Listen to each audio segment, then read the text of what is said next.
Sunny Hostin found herself in a heated debate with her co-hosts after Alyssa Farah Griffin and Sarah Haynes openly criticized diversity, equity, and inclusion (DEI) initiatives, calling them ineffective and harmful.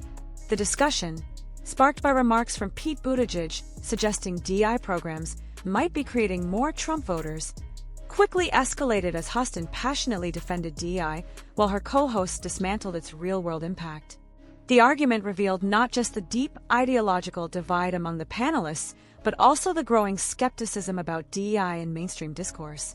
The conversation began with Sarah Haynes pointing out that there are two ways to view diversity: one that genuinely supports equal opportunities and ensures fair treatment, and another that reduces individuals to mere demographic checkboxes. Haynes criticized the latter approach, arguing that mandatory DEI training programs often miss the mark and alienate people rather than fostering inclusion. She argued that ineffective DEI training, particularly those resembling forced ideological sessions, contribute to resentment and reinforce political polarization. Hostin, visibly frustrated, dismissed these concerns and insisted that statistics prove DEI's effectiveness. Hostin referenced a McKinsey study that claimed companies with higher diversity outperform those that lack it. She argued that the business case for diversity is clear and that workplaces should reflect the real world. However, when pressed on what should replace ineffective DEI programs, she struggled to offer concrete solutions. Instead, she defaulted to the argument that corporations and billionaires cannot be trusted to promote diversity voluntarily. Alyssa Farah Griffin, however, pushed back by emphasizing the importance of meritocracy. She argued that hiring should be based solely on an individual's ability to excel in a given job rather than their race or gender. She also questioned whether DEI initiatives have actually resulted in meaningful progress, or if they have simply created more bureaucracy without addressing underlying disparities.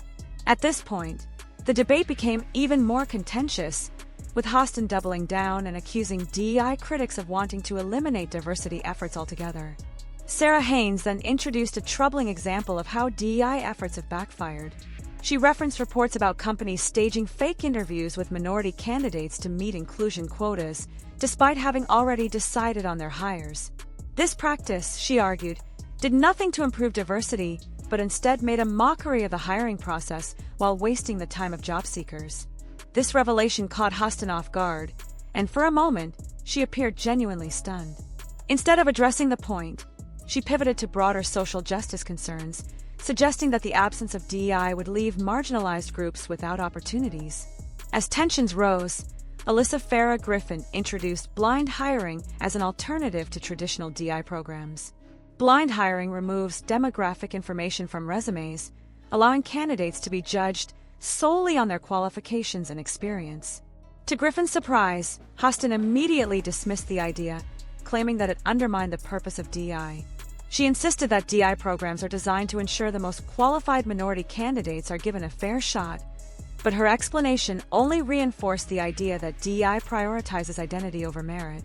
The discussion then turned to the Democratic National Committee's (DNC) controversial voting rules, which required gender-balanced selections for committee positions.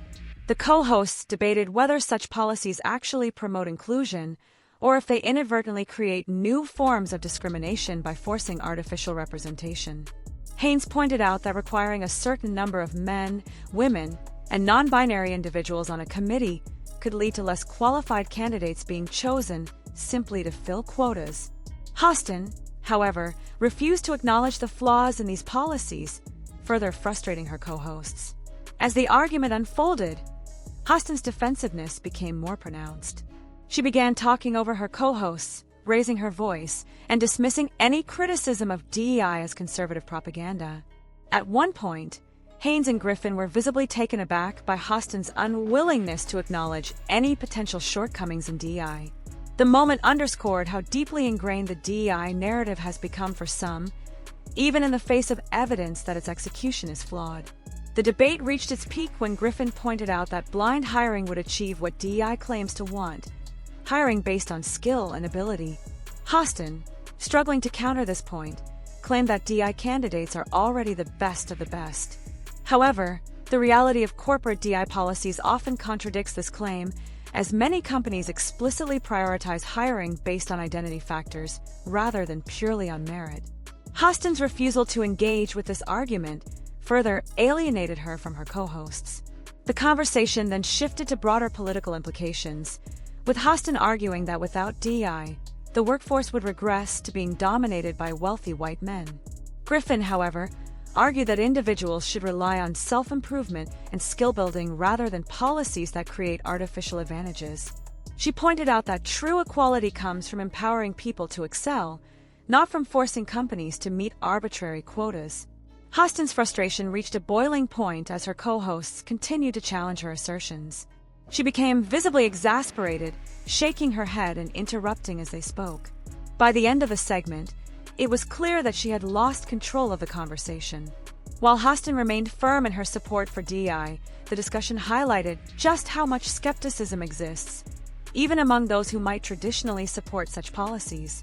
The segment quickly went viral, with social media users dissecting the exchange. Many viewers praised Griffin and Haynes for presenting rational arguments against DEI's flaws, while others criticized Hostin for refusing to engage in a good-faith discussion.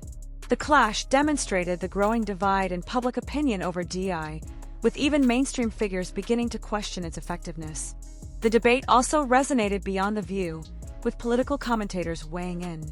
Conservative pundits used the exchange as evidence that DEI is unraveling under scrutiny, while left-leaning voices attempted to defend Hostin's position.